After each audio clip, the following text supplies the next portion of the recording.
I will teach you the right way to live. I will be your guide, and I will take care of you. Psalm 32 verse 8.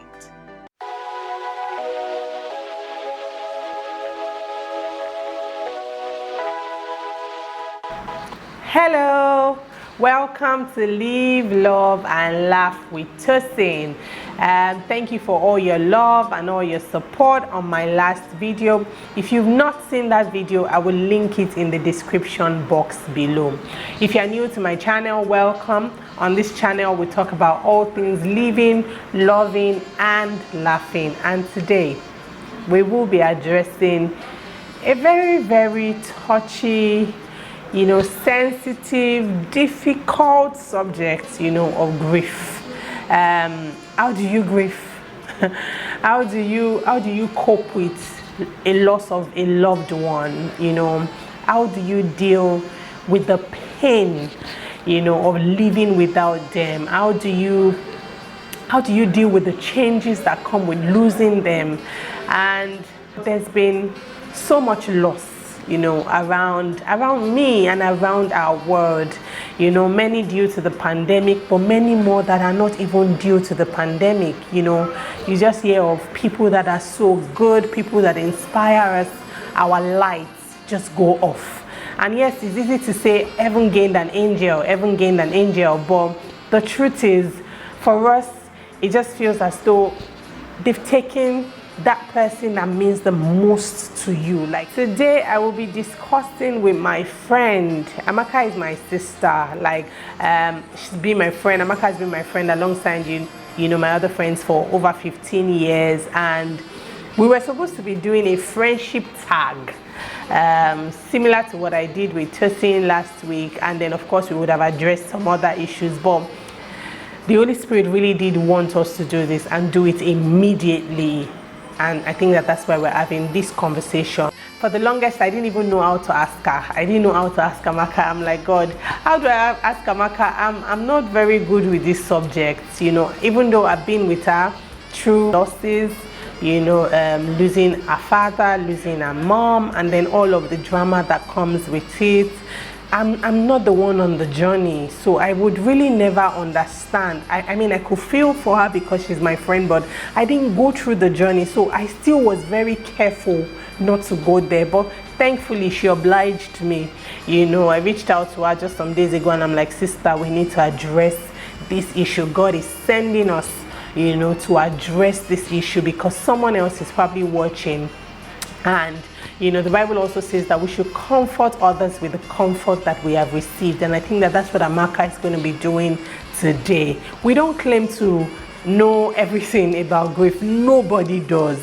Nobody does. Even though yes, she's sharing personal experience, real one.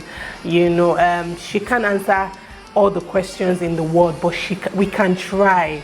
As we talk through personal experiences and scriptures, we can actually touch on some things that can be, an opportunity to find healing, for someone that is watching this. And two things that I know that are universally acceptable on the subject of grief is, one, you need to acknowledge that you've lost someone and acknowledge the pain. There is nobody that will tell you that is wrong. So I think that we will be talking through that. And of course, another thing that many people, psychologists, pastors, many people agree is very important is talking to someone. And that's what we're hoping that we can do together. As I talk with her and we talk, with you, we may be able to just touch on some of those areas. And like I said to Amaka, I'm like, Amaka, Holy Spirit will have to help you because I have questions. Like I almost said to her, like, as if you are I have questions. I have questions. How do you deal with loss? How do you move on? How do you remember all the promises of God in the midst of, going through pain? How do you rise above these challenges? How do you comfort other people? I have all of those questions, and I can't wait for us to address those questions today. And whether or not you've lost someone, trust me, you're going to find something to learn in this video, because we'll also be talking about, what do you say? What do you say? What do you say to someone that has lost someone? What do you not say? I hope that you find this video very useful. So make welcome my sister, Amaka.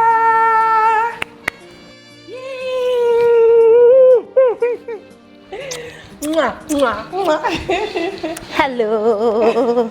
sorry. Okay, I'm serious now. This is my sister, my core. You know, I have an inner circle. We all should, Yes, it's very neat. She's in my inner circle. It's needful and expedient. Exactly. You know, where people say it's important to have like friends that get you. Maka is one of them. It took a while. It took us a journey to get each other. Spot on. We are.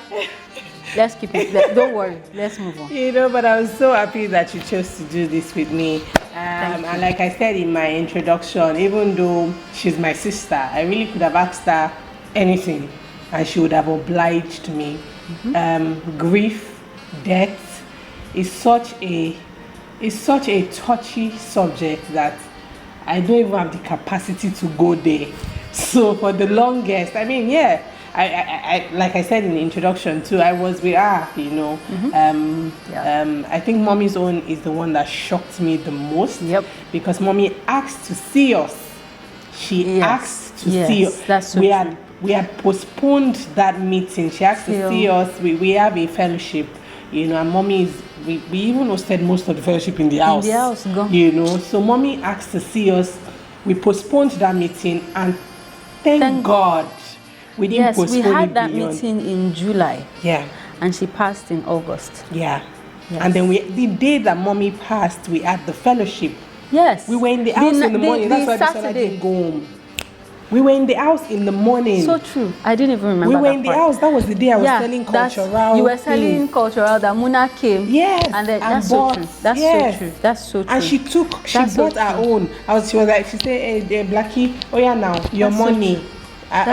She said, what about my money? I said, Mommy, don't worry, we will pay. Me and Amaka, we will pay for it. I mean, I didn't even remember that. It was green. I can't forget. Yes. She chose green. Muna bought something that was like purple. So like, it was that same day, like at night, Amaka is calling me and saying, Nkechi's mom was there. Yes. Yeah. So like, death would not even give you like, I think that, notice. Do you remember, and I pray that this video is not going to be very emotional at all, because for me, I remember that I didn't hug mommy because I thought she wanted to insist on paying. So I ran away from her. Oh my goodness. She was like, where? Oh yeah, now Blackie, how much is my money? I said, Mommy, we'll sort it. She didn't want me to go. So when I was going to leave, I told Amaka, I was like, Amaka, I ran. Do you understand? I don't even remember I told you to tell mommy that I already took off because I didn't want to go there in terms of talking about money. So again, that's why they always say it's important to, give that hug. Say that goodbye. I didn't say the goodbye because I was like, we will talk about it later. There would always be fellowship. I mean, I don't funny enough, like my brain did not even. I know. You had a lot to go.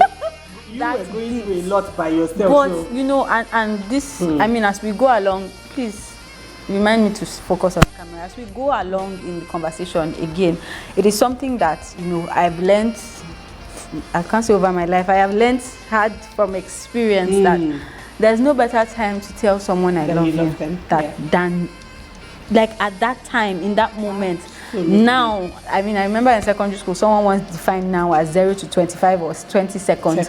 But literally, now is the best time. And I am so, I think it has now made me, my experience has made me so conscious of it that, look, I'm not saying I'm going to die or anyone around me is going to die or anything, but I'm there to make every single moment I can as special as it can be. Exactly. Whatever potential it can. And I've learned this also, even, I mean, I'm married now, and it makes me more, I can tell my husband I love you for the most random reasons. Exactly. I don't even need a reason. Like, he can be walking in this our COVID times, working at the dining, and I will just go there and say, babe, yes, I love you, and I walk away. But it just has made me value people the more. If someone comes into my space, like my darling friend TOSIN is so gracious to come all the way to my house to record this, You know, I want you to feel as special as possible, if it means it, because we often, the things that keep us, maybe keep is not even the apt word, you know, that our excuses, our reasons, oftentimes it's not convenience. Yes. There will be tomorrow. Yes, I'll do it later. I'll do it later. If someone drops in your head, call them. If someone comes into your space, you see, another thing as human beings is we don't even know what the next person is going through. Exactly. Because when we say how are you, it's like our brains are wired to reply by default. Fine. Yeah. In fact, we don't even say I am fine. How are you? Fine.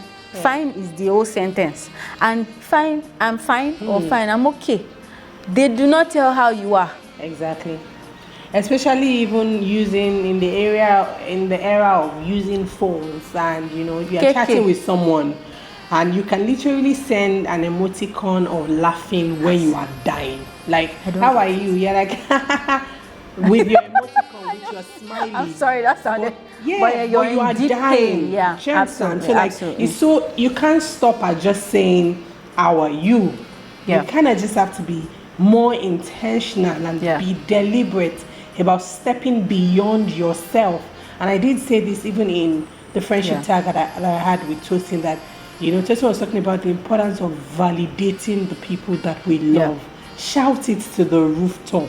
And it's so, I think that you can get very intimidated about showing how you feel, because sometimes some people just make you feel like, why is your life so perfect? Why is your friendship so perfect? Why is your marriage so perfect? Why are you so in love? Do you understand? And because of that, you can say, you know what, let me dim, almost like dimming your light. So you're like, let us not show that.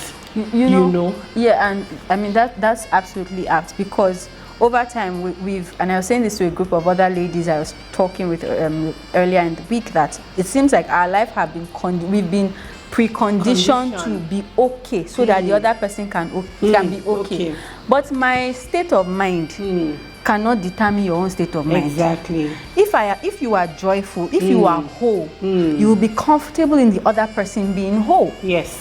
And so if you think that, if you automatically are upset because somebody is extra, I'm sorry, but you need to stop and ask yourself, what it's not about the other person, it's about you.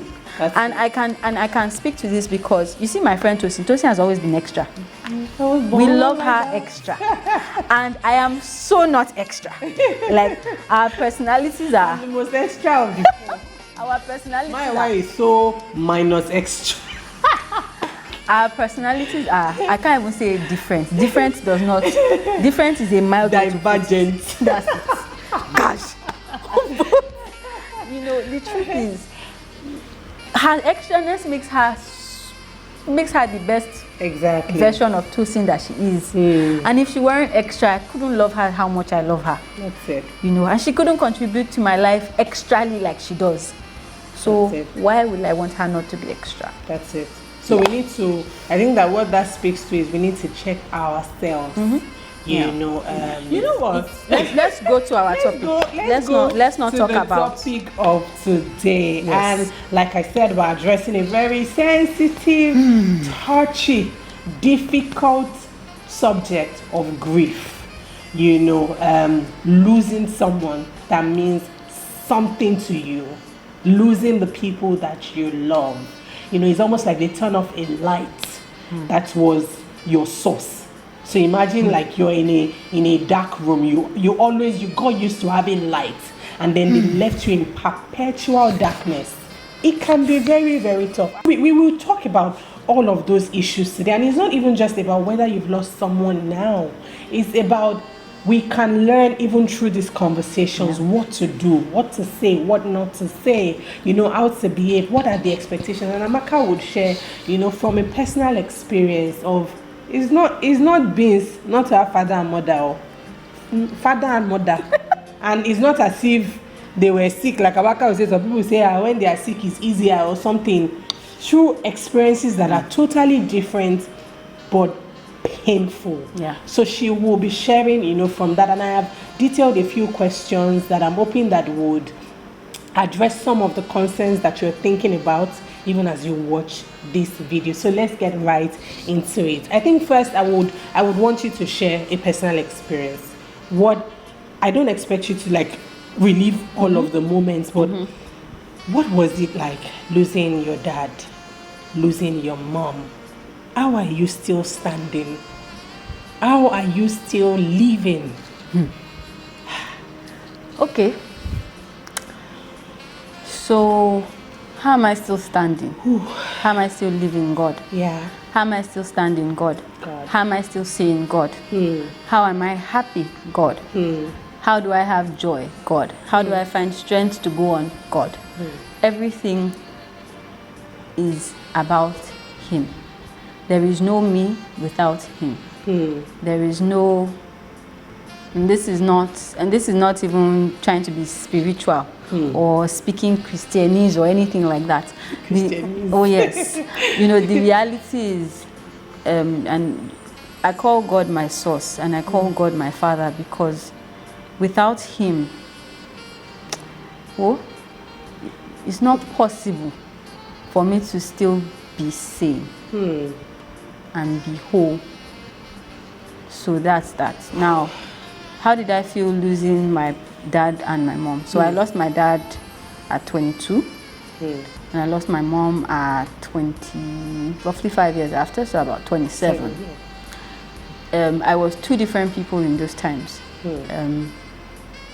I think, and again, we'll speak to it as, like TOSIN has said, you know, as the questions come, I'm sure I'll be able to put it more in context. But with my dad, both of them were shocking. There was no one that was more, not, you can't say one prepared me for this. So there's a 5-year gap, but the first did not prepare me for the second. There's nothing like that. No death prepares you for the next one. No, because you don't expect. That's the point. You don't expect to be to go Losing through people every time. Yes, as in you don't expect to go through. It's like an emotional. Like my sister, it's like an emotional grinder or blender. You don't expect to go. I mean, I've gone through it once. It's like one is enough for a lifetime.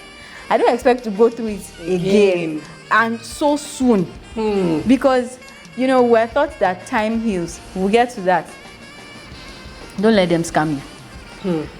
It may dull the pain, but it doesn't heal. It is what you do in that time that heals. It is not the time that heals, because if you have a cut, for example, and you don't treat it, the scar will be there. But you may even have got an infection from there, which you are still going to be treating over time. So it is not the time that heals. It is what you do with that time or in that time that heals. It's not the time. And you know, we are told, in fact, from like as someone passes, the first person that, don't worry, time heals. You will be all right. And see, it doesn't heal nothing. Are you guys listening? What you do in the time or with the time, in the time, in fact, that heals. So there's that. Yeah. My father's own, the world as I knew it shifted. Because everything changed. And this is not even from a place of finances, because yes, money is important, don't get me wrong, but by God's grace, I mean, my brother and I were already working. God sent us helpers. You know, my mom was also doing a business of her own, which was thriving. So money wasn't the biggest issue. And again, that, you know, makes me speak to another point, that when people pass, it's not always money is not comfort. Money enables you to attain certain luxuries and certain comforts, but money doesn't heal. I'm not going to swallow money. I'm not going to hug money. You are saying swallow money. When you come in and, you know, when other people go for events, or when people go, when it's Christmas and you go to your family, where are you going? Let's say you're buying gifts for your parents. Where are they? When you say, oh, we're spending Christmas with my mom, Nibo. Am I going to heaven to go and spend it with her? You know, my dad passed on Christmas Day. So every Christmas is a conscious decision and an engracement by the Holy Spirit to stay joyful. Because, and for me, it's even, you know, more dramatic because look, everybody around you is sort of like default happy. Or maybe not happy, but there's that celebratory mood. And if you even try, by mistake, you know, the feeling just, it has not even finished landing. It's just, what's wrong with you? Smile, Jare. What, you'll be all right. You cannot even try to more. No.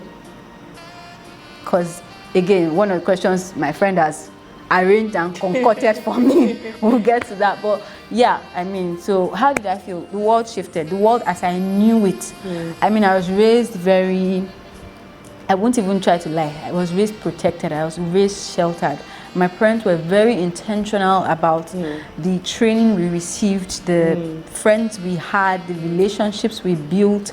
My parents were involved. They were like, they were hands-on, like they were extra. My mom, as in, like, I don't know if I had a friend that, if you say you were my friend and you do not know my mother, we were not friends. Don't even, let's not try to lie about it. No, if you checked me as a boy and you did not know my mother, you did not check me well. It couldn't have worked. My mother was involved. She was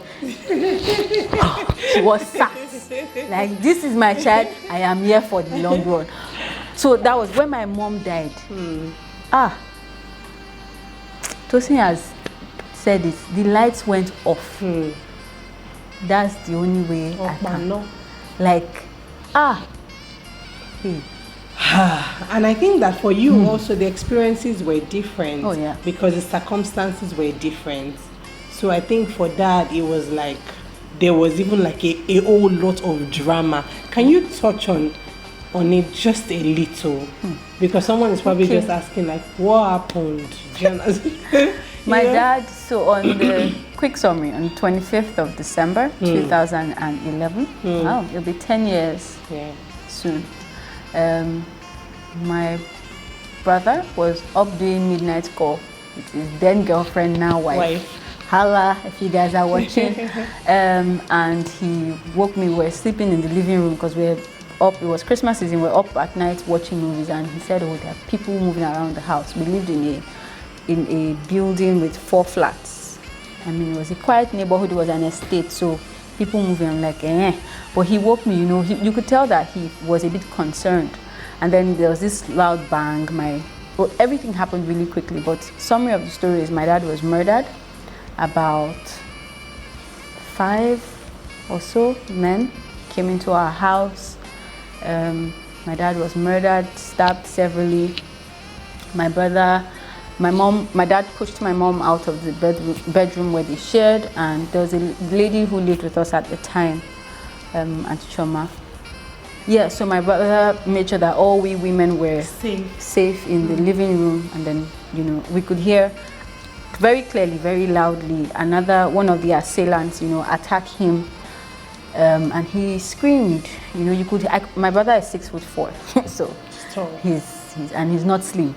So he says he's all right, and we could hear him fall, but you could hear how loud it was. I couldn't hear anything from my parents' room, but then we knew stuff was going on, like, at that moment. So my dad was stabbed. My brother was also hurt in the process of protecting us. But by the time this whole drama sort of quietened out, we opened the middle door, and there was blood all over. There's blood on the floor, blood on the walls. Yeah. And with mommy? With my mom, it was August 2016. It was Sunday morning. My both parents passed on Sunday morning. Angels passed on Sunday. And what happened? So the Saturday night before, she wasn't ill. So let me just clarify that up front. You know, she wasn't ill. She was fine. We had dinner. My friend Bisola was over. Was around for a long time. Mommy was trying to get your attention all day that day. In fact, at some point, Bisola then focused on doing something else, and me and her just bonded. Even after Bisola left, we didn't even go to bed on time, but she was fine. Like, health-wise, she was perfect. And then she had said, so usually we went to church together Sunday mornings, and she had said, she's not sure she wants to go to church. My mother is not that kind of person. So Sunday is for Sunday equal Sabbath church. day. There's nothing like I do, and I'm like, you don't feel like going to church? Why? She's like, she doesn't know, or maybe we should go for second service. We always go for the same service. We go for first service 7 a.m. and we cannot be late, ma. At 7 a.m. if we are just getting to church, we have quarreled because she has already told me how it's not right. But let's not go into that. So yeah, but that morning I woke up late, and I was panicked because it was already maybe past 6 or almost to 7 or something. I was we are waking up, I got into her room. She was sort of sitting, like her back was propped on her headboard, but then her neck was hanging funny. And like in that moment, I knew, and I was like, no, God, no.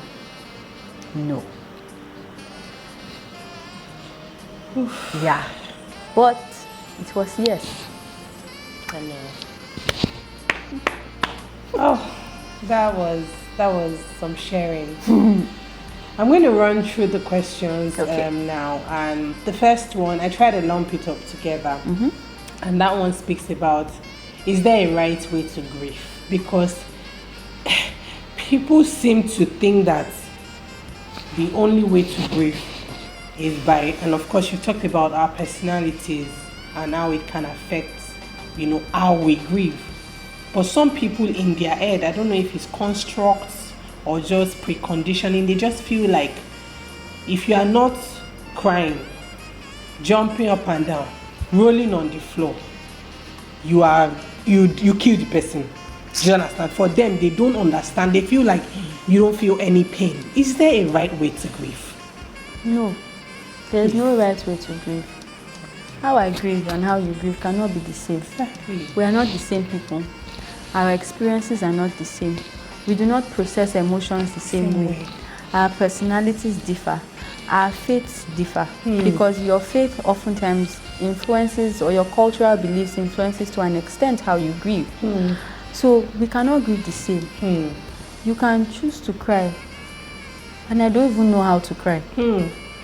What of that? You may choose to fall on the floor. I don't have enough energy to breathe in and out. So if I fall on the floor, how can I stand up? Who will carry me up? So we cannot grieve the same. There's no right way. So, just to follow up to that question, must you grieve? Yes. Must you grieve? See, after you're bereft or you're bereaved, rather, it's important to grieve because, as with anything in life, it's important to process your emotions. And as much as, we make grieving sound like this task. Yes, that's the word. It's a process. Yes. And you need to go through it. I don't know how to explain it other than to say, for you to be all I can sort of put it side by side with is just like when you have a baby. Bear with me, I know that the emotions differ. But if you have, for example, if you have a C-section, you say, must the incision heal? It has to heal. If it doesn't heal, you cannot get back. In fact, you can't even get back to the way you were before. And getting back to the way you were before, close to, because sometimes you may never even get back to where you were. But exactly, we are women, we know. The reality is the incision is there forever. You get so, but you may not even be able to, if you, for example, if you start trying to cut grass under 3 days of having a C-section, something is wrong with you, sister. And you are going to complicate issues for yourself. It's exactly the same thing with grieving. If you do not allow the pain, the wound heal, and you start quickly trying to go back to the things you used to do, it's waiting for you. It's loading. It will come out and manifest in other ways. And you will think, or other people will think, something is wrong. That's what is wrong. You did not address it then. And so it has now become this, for lack of a better term, this hydra that has now different manifestations that you cut off one head and then it has grown into different things. You know, that's exactly how grief can manifest itself in. And lastly, on that, in that series of questions, is do you stop grieving? Is there a point where you feel like I'm done grieving? Like maybe grieving, you can correct me if that's not the right word. Yes. But like when you lose someone, does it go away? Does it go away? Do you stop feeling the pain, or what exactly happens? So I mean, so that I like I shared with Tosin, so I'm not just talking from my own context. I also try to do up some reading. So there's we say grieving, we say mourning. We use those terms sometimes, one for the other. But you see, grief or grieving is the inward expression, the inward emotion, and mourning is sort of like the way you act it out, the external action.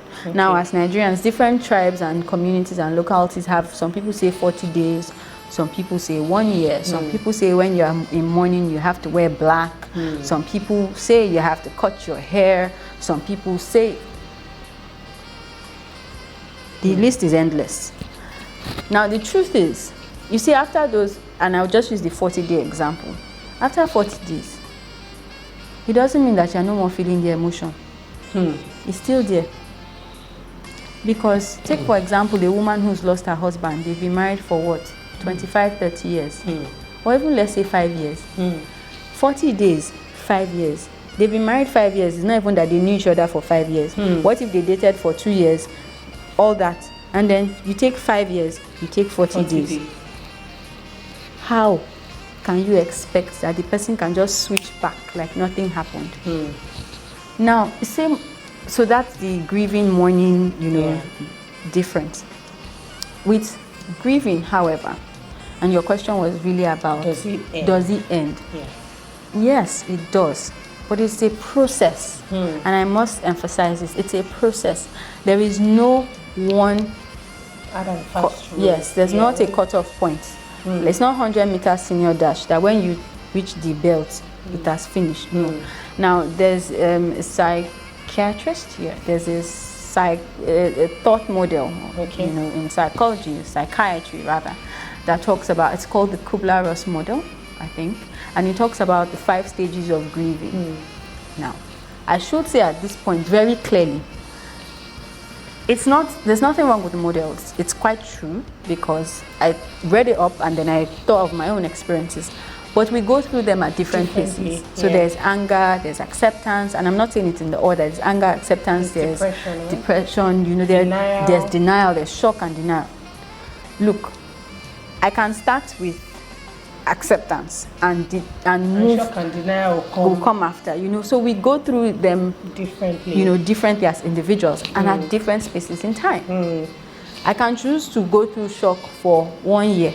In fact, you hear cases where a woman may have lost her child and in her mind she's telling you that no, she's still alive, nothing's wrong with her, it's okay. There are times when people will say, oh, in those moments, it hits them and they just go numb. Blank out. They don't talk anymore. So everyone processes these stages differently. But is there where you stop? Yeah. It is possible, very possible. There is healing. And I think in my very limited knowledge, I am no psychiatrist or psychologist, but that is one thing I would say is missing in the model. There is healing. And I believe strongly in my experience that that stage is only possible by the help of the Holy Spirit. The Holy Spirit. That's it. Yeah. Whew, thank you, Amaka. So to the next question, what do you say or not say to someone who has lost a loved one? Are there questions that put you off? Yes. Because sometimes I'm passionate. Honestly, It's Amaka, burning in my soul. I know that you're ready to discipline anyone that will not learn. Amaka is a teacher, she's a teacher friend, Honestly, some people don't know. So have mercy. Yeah. Okay. Have mercy. Are there things that you should say or not say to someone that has lost a loved one? Yes, please. Yeah. Please help us. Please. Do not say things like, what happened? In those first couple of days, or weeks or months. First things first, you see, access to that question is not your inheritance in Christ Jesus. Please, it is the sole reserve of the one who's bereaved to answer at their own time. And again, I feel very strongly that this depends on your level of on the relationship and closeness you have with that person. If you are a stranger, not maybe a stranger, but we're not chummy, we're not close, and then you come into my home, I'm still dealing with loss. And the first thing you ask me is, what happened?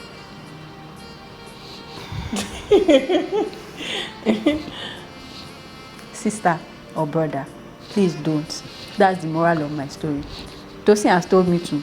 Please, I beg you, in the name of Jesus and all things holy, please don't. God bless you. That's one. Okay. There are a number of other things. Don't worry.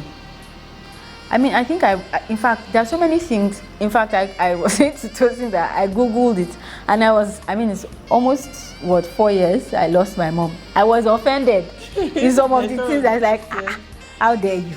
In fact, so things like, what happened? They're not the first things you want to ask. Things like, why are you crying like this? Is it your cry? Are you feeling what I'm feeling? Cry. Is it your water? Is it your eye? Please, don't tell me how to cry. Or you're not crying. What's wrong with you? I'm bereaved. That's what's wrong with me. What about jokes? Please don't crack jokes. It's not a comedy show.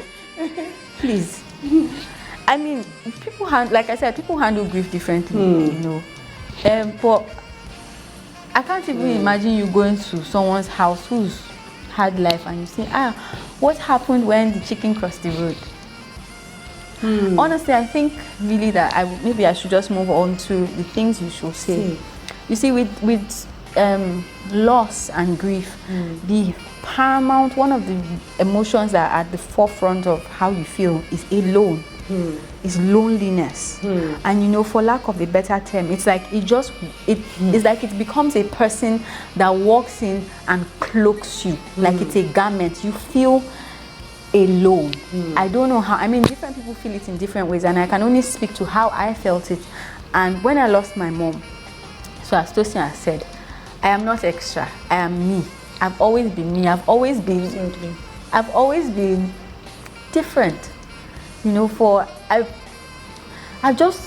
lived life, maybe I don't know if I say on my own terms, but how I feel it, how I know it. And I've never really tried to, I don't know, unfortunately fit in. I think I was raised to maybe not fit in. Yeah. So losing my mom felt like the one person in the world who got me was gone. I was exposed. They had left me out to dry for the whole world to see that I did not fit in, and there would be no one to defend me. That's so what people need really is that sense of companionship, that assurance that I am here. I cannot, in fact, look, different people, in my case, I used to get offended when people, at some point, when people tell me, you know how I feel. No, you don't know how I feel. No, you don't. You can just tell me I'm here for you. Yes. I don't want to hear stories about when your grandfather died. How are we the same? Our situation. Please, no. All I need is you want to show compassion and not sympathy, because in sympathy there's pity. Please emphasize on that, because I do not know that one too. Yes, I mean, again, different strokes for different folks. But in my case, I don't want to be pitied. In fact, I think I'm even still mildly upset about it. No, don't pity me.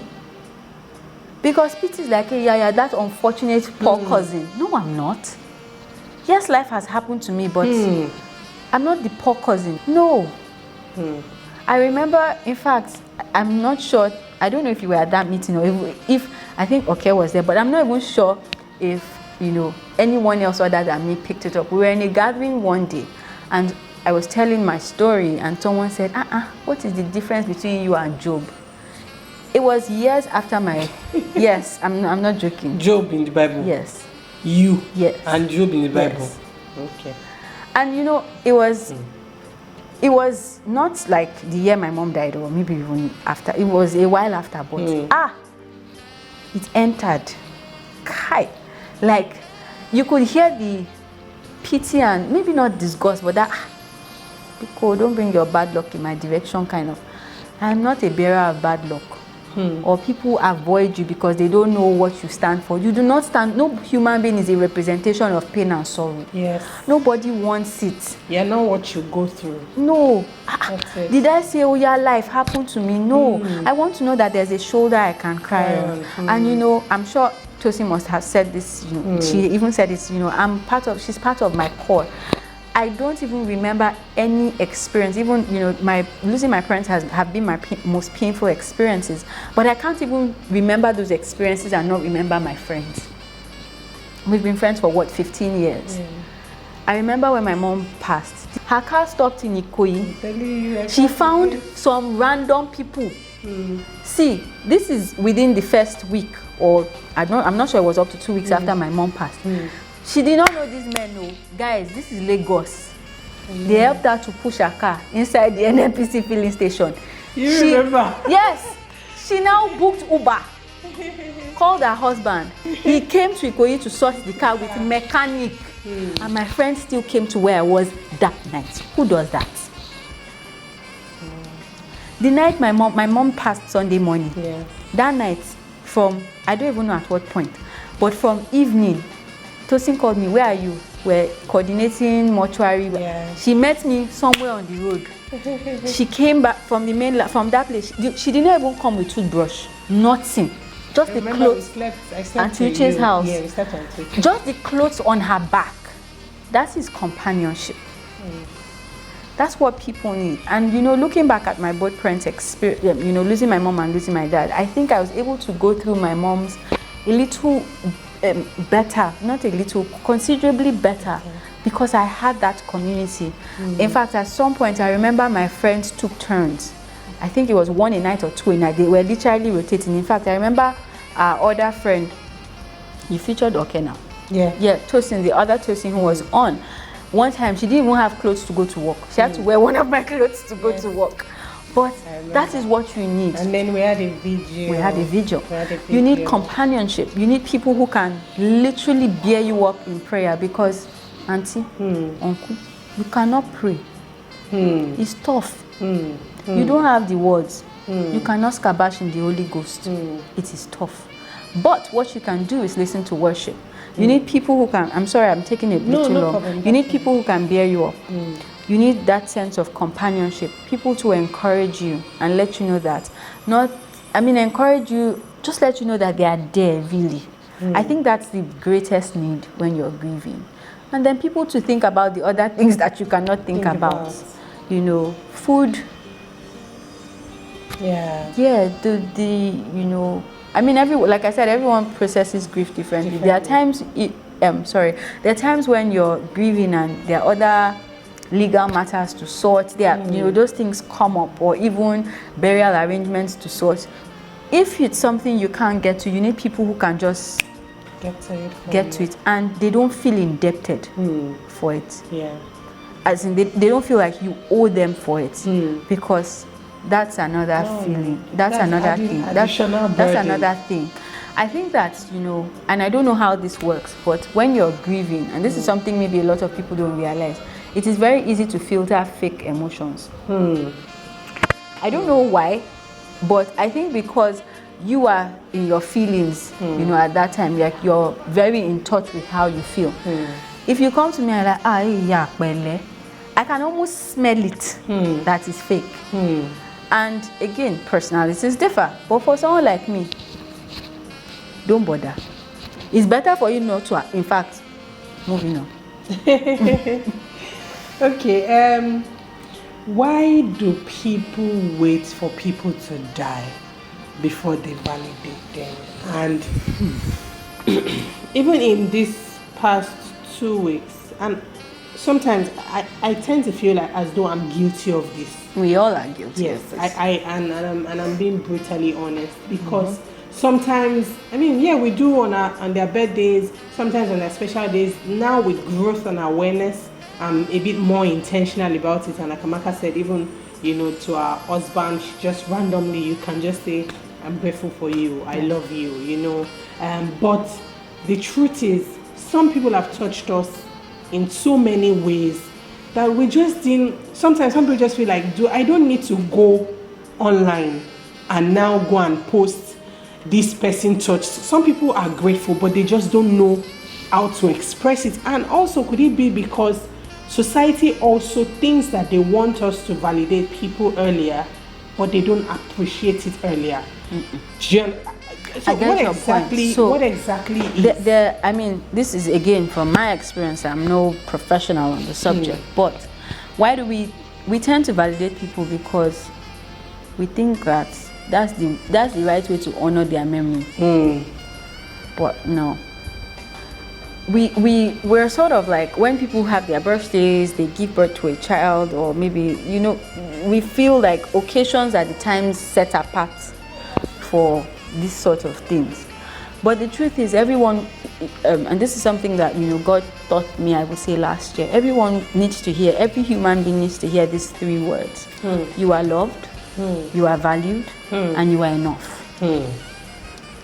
These are powerful words. Powerful. Your loved speaks to, you don't have to do anything extra. I just love you for who you are. You are valued. I appreciate all that you are and all that, not even all that you have to offer. Because we are very quick to appreciate people if they give you money. Yeah. But then appreciating the existence of somebody, their being, you know, what they mean. Yes, is another thing. And then that they are enough. I don't need you to blow for me to love you. I don't need you to build me a house. I don't need you to give me that access to Dangote. But you are just enough for me. You know, when we come to that understanding, I think that's where we make a difference. You know, that people don't, there's no special day to celebrate anybody. Why do we do it when people pass? Because most times we've forgotten. We've forgotten over time how special they are. And that forces you to be introspective. That's it. You know, loss, when you like, it's not there. But you thought they would always you be know, there. there's that thing they used to say, absence makes the heart grow fonder. No, it shouldn't be. It shouldn't be. It shouldn't be. It should. I should be fond of you by just having you. I mean, what greater privilege does a being have than to be blessed with a friend, than to be blessed with a spouse, than to be blessed with a relative, than to be blessed with my mother-in-law? And I say that because it's a table. You know, but what greater with my church member, someone who's in my life, with my child? You know, what greater privilege? I think there's the popular saying about us as human, there's human nature, we're wired sort of, or maybe not wired. I think it's the process of socialization, our upbringing, just, you know, that's what we've seen, and so that's what we know. Condition. Yeah, exactly. So we need to shift. We need to be able to validate and appreciate people every day. So that was one part of the question. I think that I was going to touch on the third thing you said, the last one that has to do with you are enough. That question is so powerful, or you know, that phrase is so powerful, because some people die because they didn't know that they were enough. Like, you never told them that they were enough. Like, you don't have to do anything, I'm okay. And they are like struggling to be more than enough for you. That brings me to another thing. You see, and you talked about why do people validate people and do all the extras. So there's human nature because we've not done it enough. There's also a little tricky subject. Sometimes you're just trying to pay it forward. I mean, there's the goodwill that this person touched my life, and maybe at the time I was not able to, you know, verbalize it or do it as I would, so I can do it, you know, in another way, maybe financially, to their relatives, to their children. There's that, and that's fantastic. There's also another tricky emotion, which is regret. And this touched on what you said about, you know, being enough. Yes. Sometimes you haven't told that person. Yes. and you just feel like I should have. I should have. I should have. have You know, when she that. asked me for that 20K, maybe if I had given her, maybe you would have. The truth is, and I know this sounds tricky, but no amount of money you spend after can fill that void. It is something you have to settle with Jesus. You it is something. $13 million for George Floyd after his death. Fantastic. It started a revolution, but come to think of it, if he really, whether it was proven or not, if he really was struggling with $20, you know, if he really was struggling, yeah, at least we had that information that he lost his job at the beginning of COVID. It took his death for ex-presidents, for senators, for important figures. I watched that memorial and I'm like, if everyone in this hall, you know, could just give $1 each. You know, this is what people argue. However, I did not know. Yes, you did not tell me. I did not know. If I had known, maybe I would have done something. Now this brings me to the point. Sometimes you just need to, you know, there's this term, random acts of kindness. Yes. You don't know who needs what. We don't have crystal balls. We're just on earth to make a little difference. It may be my security man. Yeah, you don't know need to always tell you. Yeah, I'm not going to go and call, say, I don't want to call his name. Come. So have you eaten today? If you want to give him food, just give him food. He's a man. Yeah, everybody eats. He has his dignity and honor. Must I now ask him if he has eaten today? Simple thing I can do. Nah. That's it. If he says, if you say, what if he takes the food and goes to pour it away? You've done your own. I've done my bit. Yeah. So sometimes we don't need to, and the times we know, what do we do? If it's not in our ability, how do we make them feel? Yeah. You see, the currency of love, of life, is love and not money. That's it. It's not always about money. Because I can give you money, Tosin, and I'm shaking for you, Yagba. And me that, and you that, you know, like you can give money, and me that I collect the money. You can make me feel so useless that I can have the money and I can almost go and kill myself because all the human dignity I may have, you've taken it from me. Just because you gave me money. But you may give me 1/32 of that money. Okay. But you give me and I know that, see, I don't have it. But this one I have. Whatever I can do for you, let it do for you. Exactly. You know, and all I can say really is there are different reasons. Yeah. And what I want us to take away from this, you know, question is, do it with love. Yeah. Live with love. Live love conscious. Live. I mean, just say it. Yeah. Say it. Don't wait till Yeah. they're past. And you don't have to say it on social media. Yes, it doesn't even have to be on social media. Okay, I'm sorry, I have to dwell here. Please, you don't have to say it on social media. There's no. It's not the tablet of life. We say social media. What do you say? The media never forgets. I mean, how do you say that thing? I'm not about the media forgetting. I'm about the person remembering. Yes.